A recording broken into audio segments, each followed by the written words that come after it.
afternoon, Muttonistas. It's another away day with the Primemutton, and after a couple of disappointing results for City, crashing out of the Carabao Cup at Tottenham and then a 2-1 loss at Bournemouth, where quite frankly we weren't at the races, it's time for another Champions League game. And today we're visiting Sporting Lisbon, a team that we hammered 5-0 when we were last here. I don't think it's going to be anything like as easy as that today, but who knows. So join me in today's match day vlog, because there's bound to be some great food and drink and some great match day action.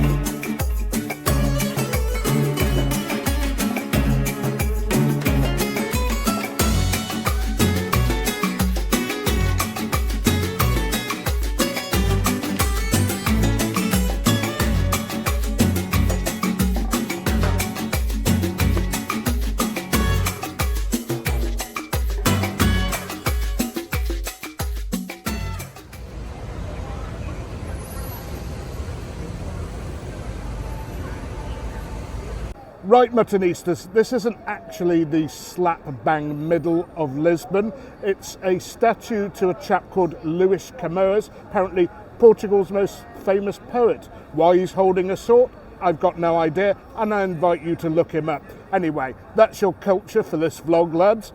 We're going for some food and drink now, and a couple of very famous Portuguese sandwiches. Bread, sandwiches, all that sort of stuff Portugal really does excel at.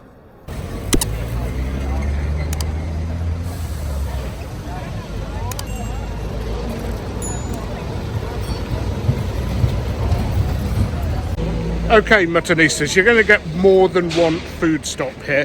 The first place, As Bifanas de Afonso. If you watch my historical Porto videos, I went for one there where the pork was boiled in a very meaty broth and then served in a Portuguese bun. Delicious. I'm hoping it's as good here. It's not a full meal, it's more of a snack, it's more of a street food item, but the queue, always a good thing. Right, Muttonistas, we have bought our beer from the tapas place next door because they're their tables. I understand that Superboc is a Porto brew and that Sagres is a Lisbon brew. I may be wrong there. Please leave me a message in the comment section if you know more about this. Anyway, let's give it a quick slurp.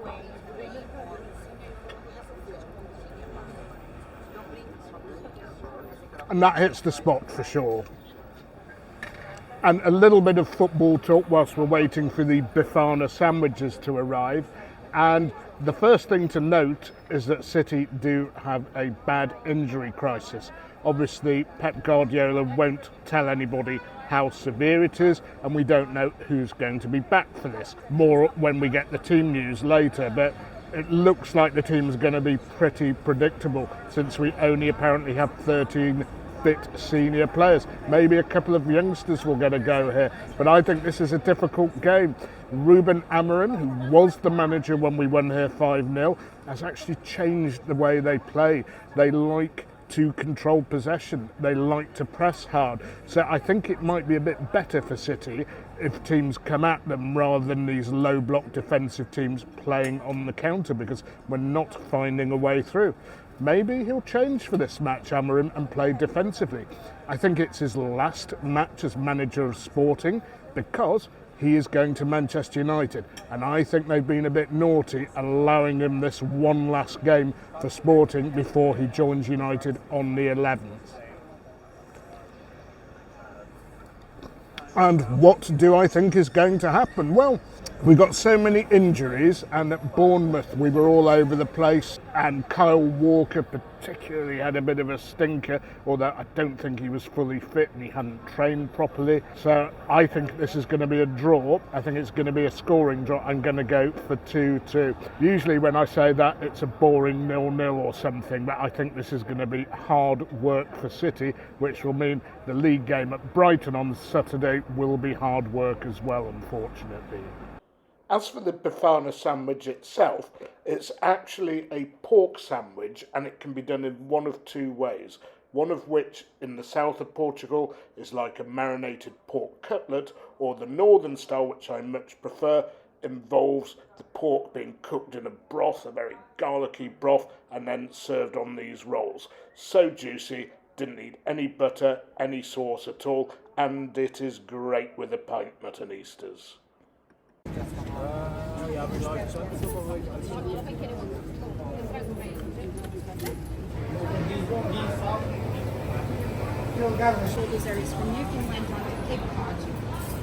Right, Muttonistas, after that delicious Bifana sandwich, and they were only €3 a pop, very, very good value, and the beer wasn't too expensive either. I think it was just a shade under €5 for a half litre. I've come now to a place called O Manolo. I thought, oh, this looks a bit touristy, this does. We walked past it, and then I saw some policemen having eaten coming out, so I thought, well, they probably know where to go. And one of the customers is a chef from down the road at the ham shop. He likes eating and drinking there, and he showed me a picture of him meeting Bernardo Silva and Ruben Diaz. So I've got high hopes for this. I'm going to have now a prego sandwich, a beef sandwich, and then we'll have Portugal's most famous cake after that. And another super box, not quite as cold as at the last place. They really were freezing cold.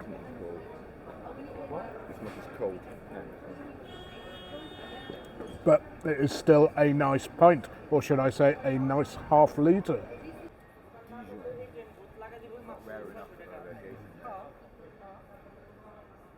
Right, Muttonistas, sandwich number 2. Quick slurp to cleanse the palate first. And I bring you the Prego roll, is it called? It's a beef sandwich, this is, and unfortunately it's quite well cooked, but I guess that's how it comes. There is some mustard on the side, but we'll give it a go without the mustard. Yeah, that's pretty good, even though it is well cooked through. Well seasoned piece of meat, quite juicy, garlic and a lot of salt. Seems to be a lot of salt in everything in Portugal, but it hits the spot and goes well with the beer.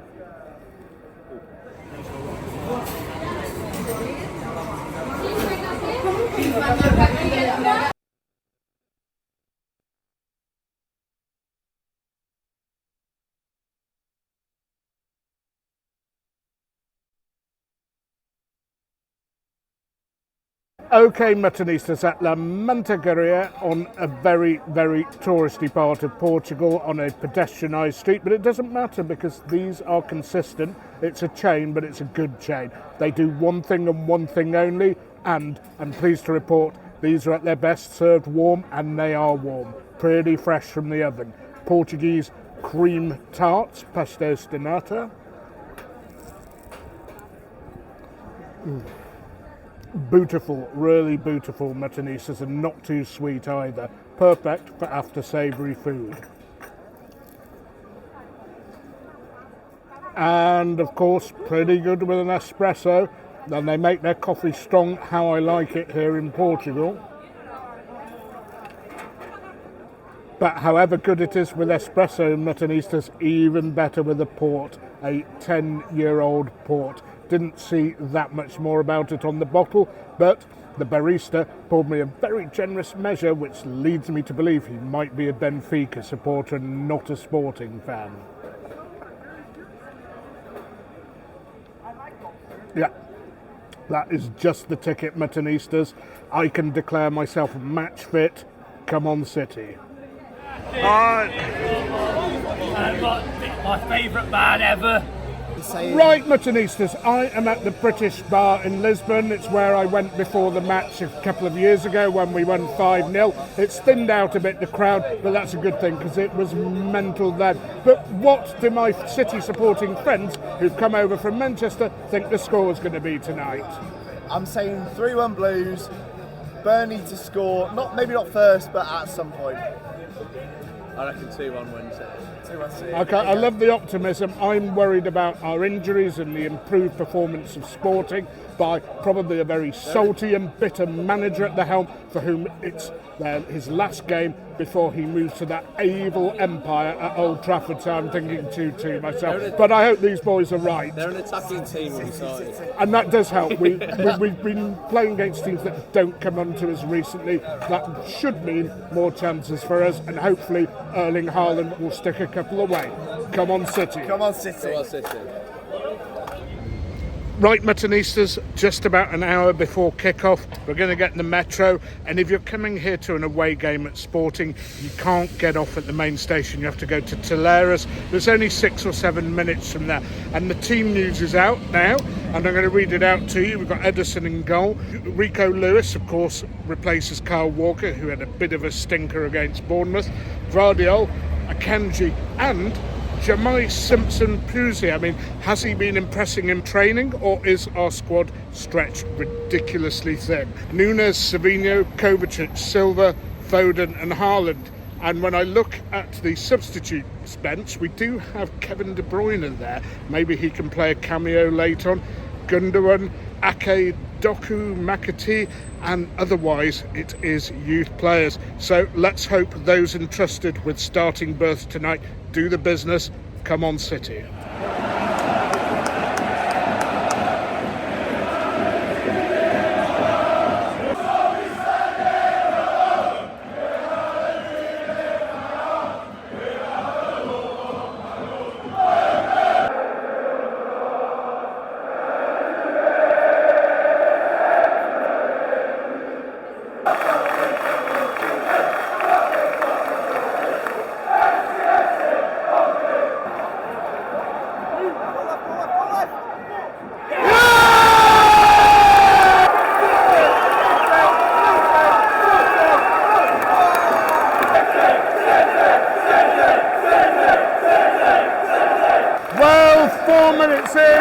Sporting trying to play it out from the back, doing it sloppily, well intercepted. Phil Foden slotted it in beautifully.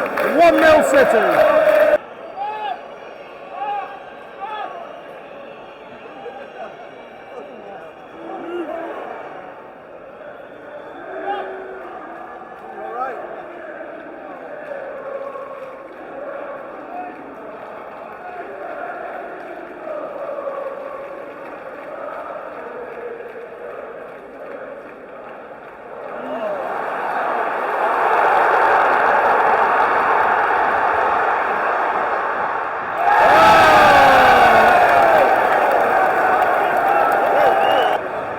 My goodness, he should have scored there, and we have to watch those counters. I mean, that was a fairly straightforward one. Well done, Ederson.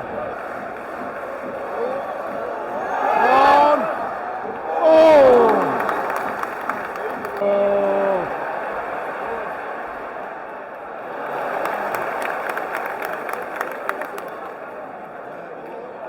Go on!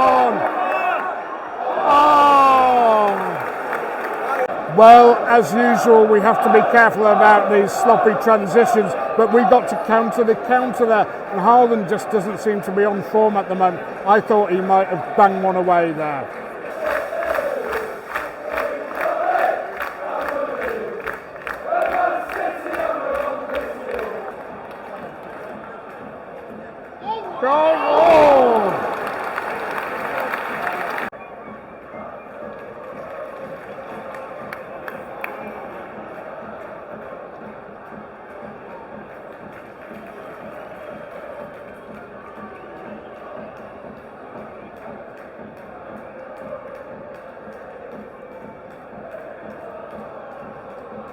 Go on. Oh!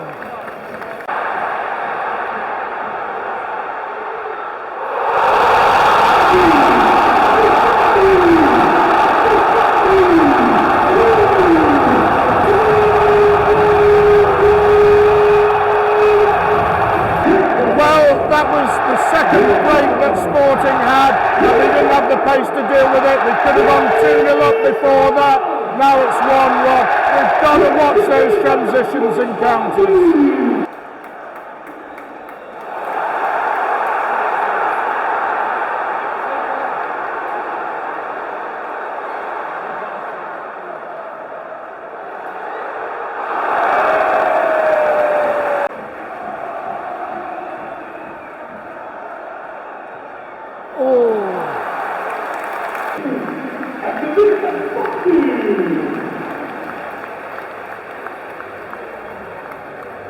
Well, Muttonistas half-time, Sporting 1, City 1. Great start for City. Sporting messing up, playing it out of the back, giving us a gift of a goal. Great strike from Phil Foden, and we could have even gone 2 up from that avenue or from some of the other chances we had. But it wasn't plain sailing the other way. Some great counters. It's more like a Jurgen Klopp style team. This is they are pressing really hard, pacey forwards, trying to spring fast counter-attacks, and we don't have the pace at the back. They could have equalised earlier on, and they eventually did from that avenue. So a lot of work to be done by Pep Guardiola at half-time. We just don't seem to have the pace at the back. Let's hope that we can outscore them, because I think there'll be more goals in this game.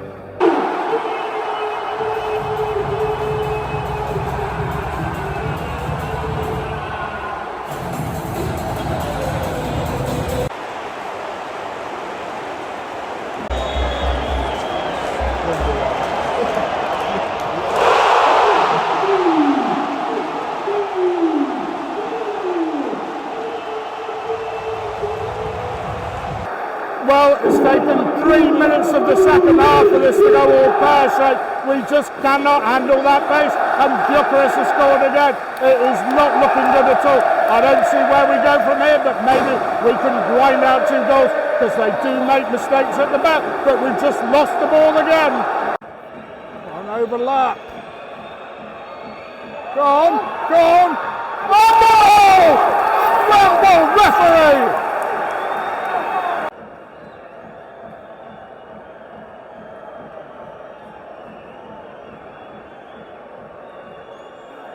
Go on. Go on. Oh. Ref's gone to the screen for that handball. Usually means it's a penalty. This could get us back into the game. Yes! And this would not be the time for Erling Haaland, who nearly always puts his penalties away, to miss.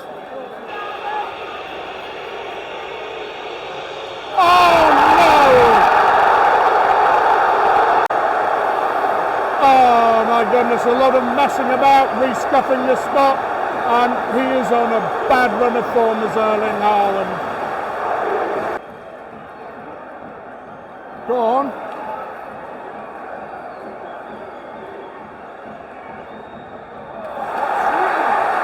While he's shooting, well, 16 minutes plus injury time left, and we're making the space, we're getting into good position, not delivering. If we don't get anything from this game, we've only got ourselves to blame.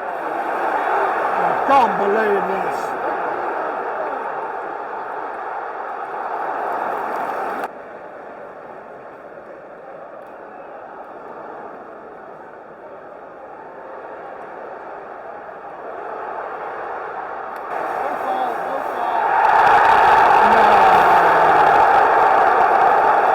I can't see everything that goes on at that end, but I mean, there were so many opportunities to clear the ball. We're letting him get in behind us way too easily. This is absolutely shocking, but maybe a necessary wake-up call.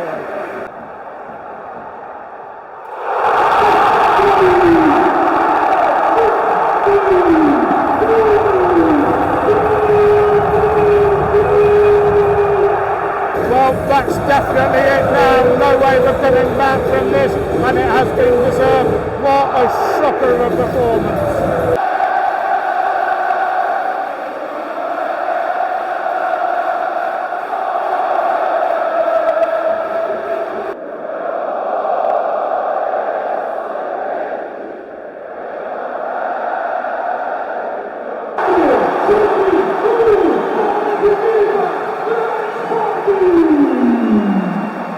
Okay, Muttonistas, as is normal, I predict a holdback. Before we go, we have to wait for the home fans to be cleared out, and they're not going anywhere quickly after a result like that. As always, I'm going to bring you a post-match pint and reaction, or maybe some wine and food. I know a lot of you are looking forward to this one, and I promise to be a little less salty than the food I eat. Okay, Muttonistas, after a shocker like that, what for it but a bottle of Ruinart champagne to celebrate that 4-1 defeat? And before I start picking the bones out of that, I want to say that Sporting did actually play pretty well. They were pretty exciting to watch on the counter-attack, albeit attacking against our old age pensioners trying to defend. But I've also had a great time in Lisbon, and I'm hoping that this meal showcases some of the best parts of their cuisine. And while City did actually start well, and Sporting do give chances, they're a little bit sloppy at the back, our defenders were so slow. It's like they had treacle to wade through, like they were wearing clogs they could not keep up, and every time we gave away a sloppy transition, we were almost dead. I mean, we almost gave an equaliser away 3 minutes after we scored. We were lucky to get away with that. But the next time it happened, not so. But Erling Haaland, he was all over the place as well. He could have put us 2-0 up, sliced an easy chance wide. So one always regrets those chances being missed in the Champions League, and that was the case here. I thought nobody knew what they were doing at the back. Every time we lost possession in midfield, it was like a horror show from the Hammer House of Horrors. And I'm going to interrupt this rant because some food's come, some squid rissoles which should go beautifully with the champagne. Oh yes, they are in fact octopus rissoles, and rissoles are a popular finger food in Portugal, and I actually love them, and one can be very creative with them, a bit like you can be with Spanish croquettes. And yes, after that interruption for food, Rico Lewis, who had been having some good games, he was getting muscled off the ball again and gave the ball away in some bad positions. Our debutant, Simpson Pacy, not at the races at all, was responsible for their second goal just after half-time. I don't know what was discussed at half-time. I just posed for a couple of photographs and saw that after 30 seconds of the second half, we were 2-1 down already. Then the penalty, oh dear, that was another bad one. That was, I think it was Guardiola. So, I mean, all of the back four were all at sea.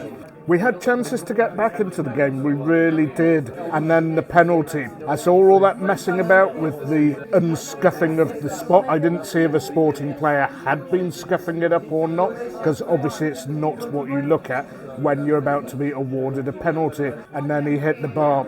He is on a really bad run at the moment. Oh, quick slurp to catch my breath. And then another horrible goal to give away.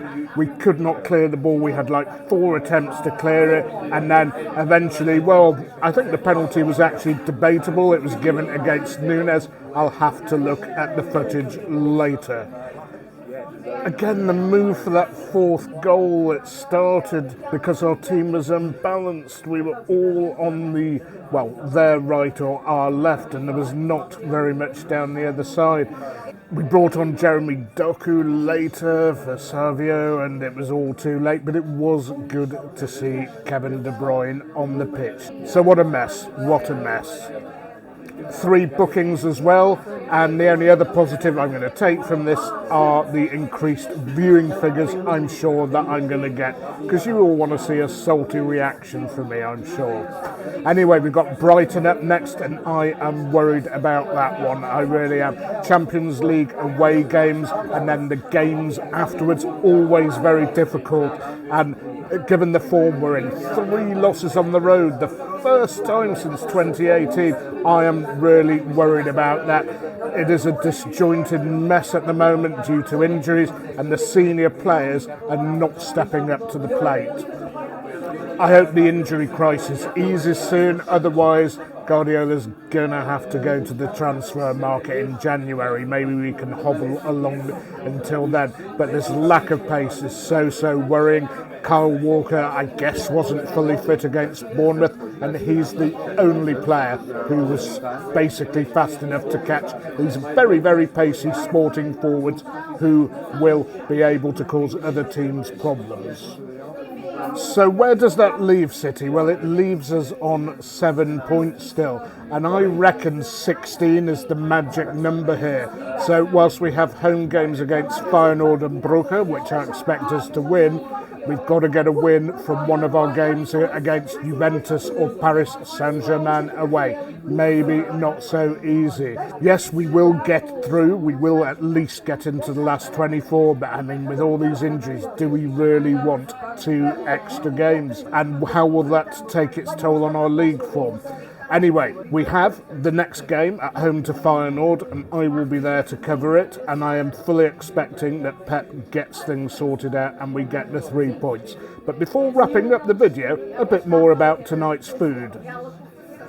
And tonight's restaurant is called Ruthlessly. We had to order whilst we were at the stadium because the kitchen closed, but I'm sure some good stuff is coming and some good wine has been ordered. And so when the food comes, I'll have a quick slurp and take you through that.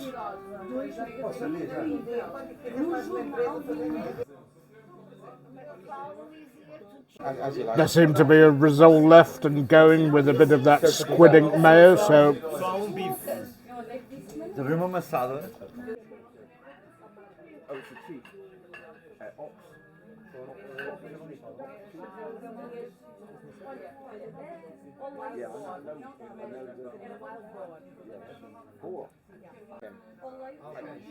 Thank you. Right, Muttonistas, after a bit of confusion, we thought we'd ordered from the stadium, but no, some stuff had been ordered for us. And I didn't realise actually that the cod, the salted cod, is served on a bed of potatoes, which shouldn't surprise me really. Yeah, that's pretty good, and over the years actually I've come to actually prefer salted cod to fresh cod. Obviously in Britain it's always fresh, here and in Spain it's always salted. And the Portuguese salted cod, by the way, is often a little saltier than the Spanish one, and probably not as salty as I am tonight. Okay, again, after translating the menu a bit more, we've reassessed this dish and we think it's a seafood stew with pasta. That is really good. It's with a tomato and garlic sauce. Reminds me of a dish I used to like in this part of the world called cataplana. They didn't have pasta in it, but they had mixed seafood, potatoes in the garlic and tomato and fishy broth. Quick slurp before we move on to the red and that boar, those boar cheeks that I'm really looking forward to. Time to now assess the Boavista 2013 Douro red wine. It looks a great colour, this does. Am I allowed to say this about wine, Muttonistas? It's an absolute creamer. Okay, surely this goes well with the boar. How can it not do so? Falls apart, it's melting in the mouth, Muttonistas, and that gravy is so rich. Anyway, Muttonistas, I am going to wrap things up here after that absolutely shambolic display. I'm not going to Brighton. I've got business in Madrid over the weekend, but I will be at the next Champions League game, Feyenoord at home, where we really need 3 points. Until then, Muttonistas, if you come to Lisbon as a fan of another club, I can recommend it as a great away trip. The people are nice, the food is nice, the weather is nice, and we weren't held back for too long at the stadium. Let's hope Pep Guardiola sorts this mess out. I know we're under extreme pressure with injuries, but surely we can do better than that. Please remember to keep liking my videos and push me up the algorithm. Share with your friends, please, too. And remember to subscribe. But the most important thing, as always, is don't forget, you can't beat a bit of mutton.